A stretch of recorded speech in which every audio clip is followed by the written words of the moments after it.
I'm Larry Butler. I'm a live performance coach. I work mainly with singer-songwriters from the moment they walk on stage to the moment they walk off. That's it. That's all I do. Why? Well, for one thing, I believe that your live show is the centerpiece of your career. All things spring from that one thing, and how well you do that one thing will determine how well everything else is going to go in your career. I mean, come on, take a look at all the music stars and all the genres who have been around for decades and are still viable and relevant and known to one and all. What do they all have in common? An entertaining live show. So there you go. And you should focus on being a solo singer-songwriter for three other reasons. Aesthetically, it's the solo performance that conveys the emotion of the song to the audience. Practically, there's little to no overhead in a solo singer-songwriter.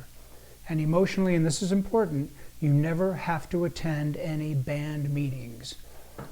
That fact alone should make you want to be a solo singer-songwriter. If you've ever been to a band meeting, you know exactly what I'm talking about.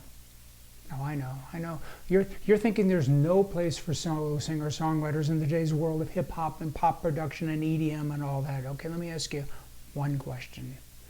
Over the past 3 years, who sold more tickets than anyone else in the world, and at the same time had the highest grossing tour ever? Ed Sheeran, a solo singer-songwriter. Case closed. To be even more specific, in Nashville, what is the top prize at the CMA Awards? Here's a hint. It's not a top band or a songwriter or a guitarist or a producer or an album. Nope, it's Entertainer of the Year. And by and large, all those entertainers of the year have been solo singer-songwriters. So shouldn't your goal as a performer be just that? To be a solo singer-songwriter entertainer? Yeah. So what do you say we spend the next 20 minutes discussing that goal?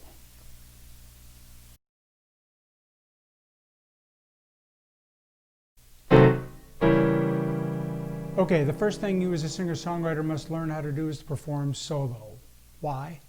In addition to be less expensive, which we just mentioned, at every step along your uphill performance path, you're going to have to know how to perform and entertain in some kind of solo, acoustic, stripped down, bare bones situation.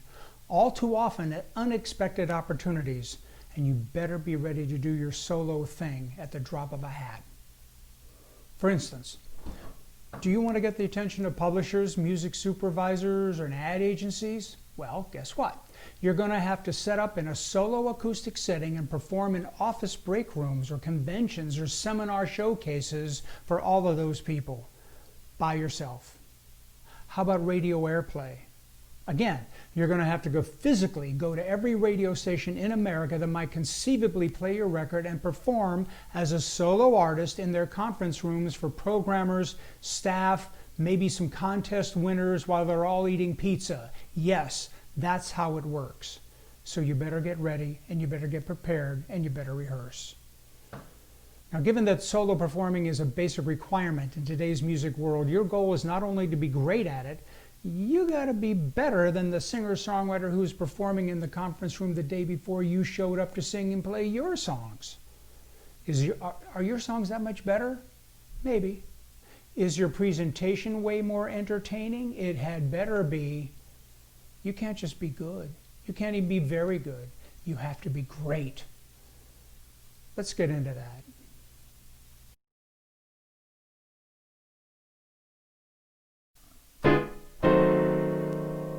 If you're like most singer-songwriters, you learned how to play guitar from your uncle who showed you a bunch of cowboy chords or something, and your only piano lesson was from somebody in choir who showed you heart and soul on the church piano, right? But to compete in the current climate of singer-songwriters, you're going to have to properly learn both the guitar and the piano. And you need to hire well-regarded teachers so you don't pick up a lot of bad posture and fingering habits like me. It's not hard to find these people. They're everywhere. Your goal is not really to be the best player in the world. Your goal is to be the best entertainer. But you're not going to get very far toward that goal until you at least have a modicum of skill in playing guitar and piano. The goal here is for you to master the skill of accompanying yourself as you sing, with maybe a semi-flashy little lead thrown in to show maybe that you do know how to play, and the audience will go, oh, Again, don't waste your time pursuing a virtuoso or virtuosa level of playing. Hire someone else to do that. Now, once you've cleared that initial hump of learning the right way to finger notes and basic chords on keyboards and guitar, then you need to seek out some kind of instruction on music theory and chord progressions and harmony. Your goal is to be conversant and somewhat knowledgeable about these things, not only to be able to write chord charts underneath your melodies, but also to be able to converse easily with actual musicians. You will find yourself at a disadvantage of working with musicians if you know little to nothing about music, harmony, and theory. And don't freak out. It's not that different than any other profession. All you really need to know is the jargon like diamond and Nashville numbering. You can fake the rest. But you should learn as much as you can about how music and songwriting work in order to become a successful singer-songwriter.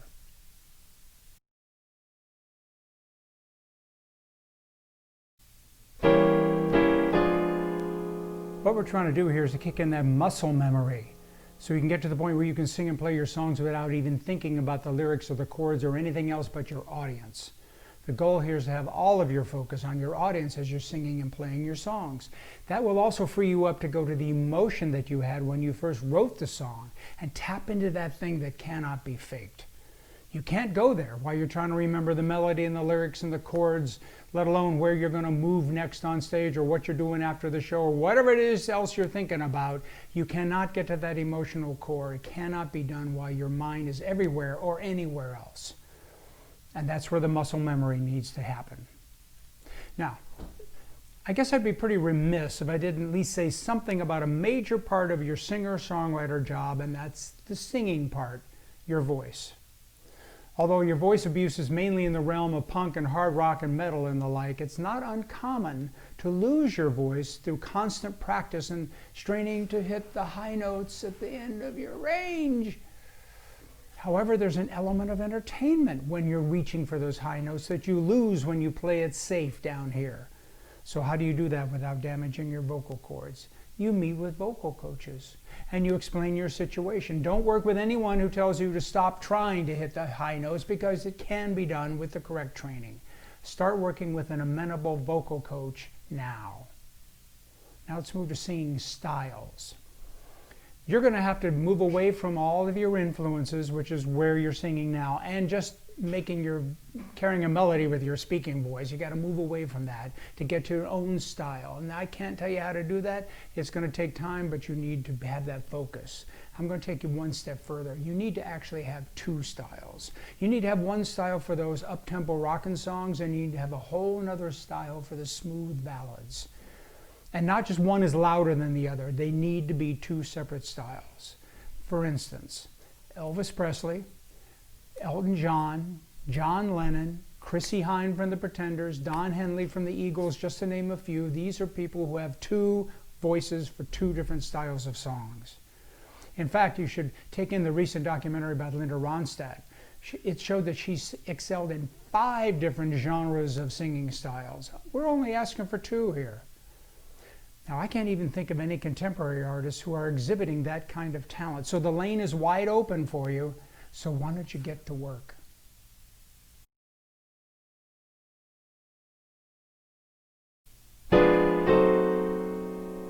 Carrying along those same lines of things you can do at home and learn more about your instrument is to learn how to sing and play at the same time without looking at your keyboard or your fretboard. You need to be able to play without looking anywhere but at your audience.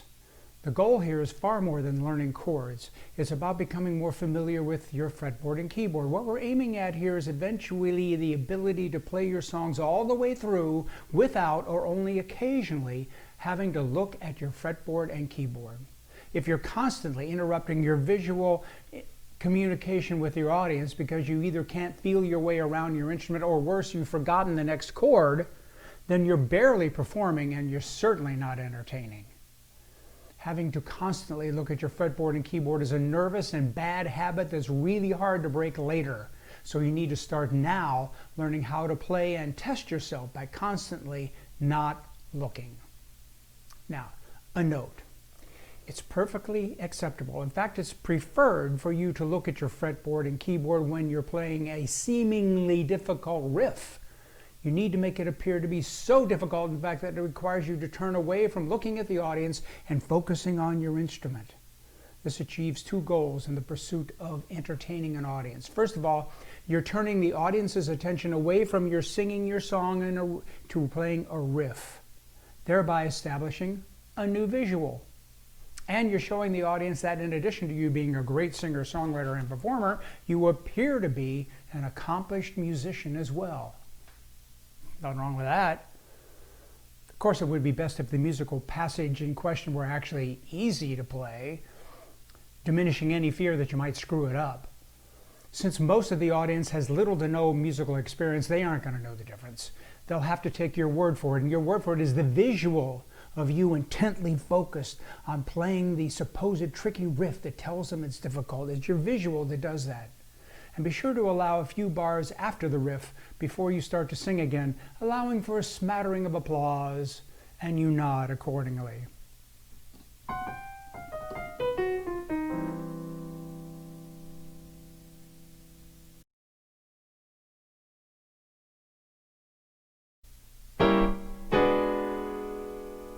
Your songs must hold up with just your vocal and a piano or guitar. Any need for additional voices or instruments is just an excuse to cover up a mediocre song. The delivery is the key. Of course, the strength of the song is the first factor in the quality song evaluation test, but the second factor is the selling of the song, which is all about the delivery. Someone has to find the soul of the song and deliver that emotional feeling behind it. A great song will always be a great song, but if the singer who delivers it can't convey the true meaning behind the song, most of the potential audience will miss your message. The burden is really on you as the songwriter, not only to write a great song, of course, but also to find someone to sing it with all the poignancy required to get it across to an audience. Your song is not finished until you have discovered a way to accomplish that every time the song is sung. So who's going to sing and sell your song with more sincerity and emotion than anyone else? You. All the more reason for you as the songwriter to work at becoming a better singer and a player so that you can deliver the song and sell it in the way it was written and intended. The great Carole King started out as a songwriter, of course, but eventually she had to admit, I may not be the greatest singer in the world, but I know I am the most authentic presenter and interpreter of my songs. Her third attempt at singing and playing an own album of her own songs was Tapestry, which has to date sold 25 million records. Now it's your turn.